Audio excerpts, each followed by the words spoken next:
Hello friends, welcome to my channel. ఇంకా అందరూ అయితే హాల్లో ఉంటారు. అదే టైంలో విక్కీ వాళ్ళ బాబాయ్ అయితే విక్కీతో ఇలా అంటూ ఉంటాడు. విక్కీ ఈ రోజుతో ఐరా పాపకు 6 నెలలు పూర్తవుతాయి, అందుకే తనకి అన్నప్రాసన చేయాలనుకుంటున్నావు, మరి నువ్వేమంటావు అని అడుగుతూ ఉంటాడు. ఆ మాట విని అందరూ అయితే చాలా హ్యాపీగా ఉంటారు. అన్నప్రాసన చేయాలి అని అనుకుంటూ ఉంటారు. అండానికి ఏముంది బాబాయ్, చెయ్యండి, దానికి నేనేమంటాను అని విక్కీ అంటాడు. పద్మావతి కూడా చెయ్యండి మామయ్య, అందరికీ హ్యాపీయే కదా అని పద్మావతి కూడా అంటూ ఉంటుంది.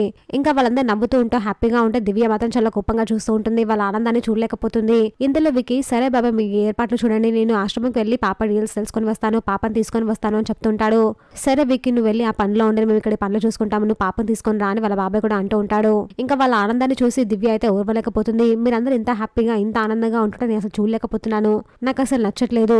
మీరు అన్నప్రాసన చేస్తారా, చేయండి, ఎలా చేస్తారో నేను చూస్తాను, దాన్ని ఏం చేయాలో ఎలా ఆపాలో నాకు బాగా తెలుసు అని దివ్య అనుకుంటూ ఉంటుంది. మీరందరూ ఇలా హ్యాపీగా నవ్వుకుంటూ ఉంటుంటే నేను అసలు ఓర్వలేకపోతున్నాను, చూడలేకపోతున్నాను, నవ్వాలి అవ్వట్లేదు అని దివ్య అయితే అనుకుంటూ ఉంటుంది. చూసాక ఫ్రెండ్స్, మరి ఏం జరగబోతుందో. ఇలాంటి జెన్యూన్ అండ్ అప్డేట్స్ కోసం మా వీడియోకి లైక్ చేసి ఛానల్ సబ్స్క్రైబ్ చేసుకోండి.